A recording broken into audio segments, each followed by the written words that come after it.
চুরি ডাকাতি অবিলম্বে বাড়ছে কেন? পুলিশ প্রশাসন জব চাই। বাড়ি এলাকায় চুরি ডাকাতি বাড়ছে কেন? পুলিশ প্রশাসন জব চাই। অবিলম্বে চোরদের গ্রেফতারি করতে হবে। অবিলম্বে 12 ঘন্টার মধ্যে চুরির ঘটনা তদন্ত করতে হবে।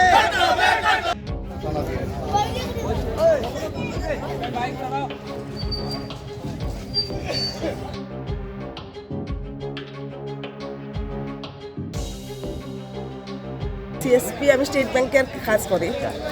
এখানে ক্যাশ আছিল আমার অনুমানিক আর কি 40-50 হাজার টাকা। ক্যাশ কালকে অনেকে নিচে গিয়া। আর আমি পোস্ট অফিসের আরডি করি, ওইটার কালেকশন 1 লাখের উপরে। আর কি কিনছে? আর তো আমার স্বর্ণের আমার ওই দেখছেন তো বক্স আছে, এখানে আমার নেকলেস আছে, সেলের চেন, আমার 2টা বালা।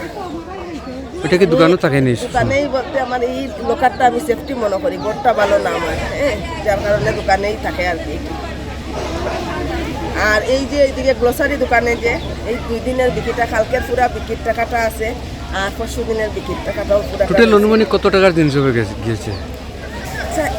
স্বর্ণ ধরলে তো 4-5 লাখ টাকা হইব যে কোনো উপায়ে। আর এই চাউলের বস্তাটা দেখা মতো আর স্কুটার তেলগুলা নাই। আমরা অক্ষণ যে এই রাস্তাটা বন্ধ করছে পাবলিক, আমরা দাবি হইল আগে প্রায় ডেইলি নাইট পেট্রোলিং থাকতে গেলে আমরা পুলিশ রাস্তাঘাটে আমরা অনেক সময় রাত্রে কোনো কারণে আসা যাওয়া করতে পুলিশ দেখতাম, কিন্তু অক্ষণ না পুলিশ দেখি কোনো কিচ্ছুই আমরা দেখি না। কোনো ডিউটি থাকে না পুলিশের রাত্রিবেলা। আর যারা আইলো ডিউটিতে তারা শুধু মোবাইলটা এইভাবে লইয়া বইয়া তোলো, সামনে কোন গাড়ি গেল, কোন মোটরসাইকেল গেল, কি ট্রাক গেল, কোনো খবর নাই। এবং সারা রাত্রে এখানে মোটরসাইকেল এবং গাড়ির শব্দ, আমরা আসা যাওয়ার শব্দ পাই। আমরা পাশে বাড়ির রাস্তার পাশে বাড়ি আমরা শব্দ পাই, 2-3টা উঠে গাড়ি মোটরসাইকেল এগুলা খেয়ে যায়। পুলিশের কোনো একটা খবরদারি নেই। আগে পুলিশের ডিউটি ডেইলি থাকতো, রাত্রেবেলা থাকতো, টিএসআর বইয়া থাকতো, তখন কেউই থাকে না। আমরা দাবি হইলো আমরা যাতে শান্তিতে ঘুমাইতাম পারি।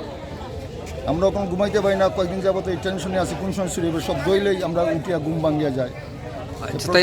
আমরা অনুরোধ যাতে আমরা শান্তিতে জনসাধারণ ঘুমাইতে পারে, এই ব্যবস্থা প্রশাসনের দায়িত্ব কর্তব্যের মধ্যে পড়ে জনসাধারণ যাতে শান্তিতে থাকতো। এবং আমরা চাই জনসাধারণ যাতে শান্তিতে ঘুমাইতে পারি অ্যাটলিস্ট।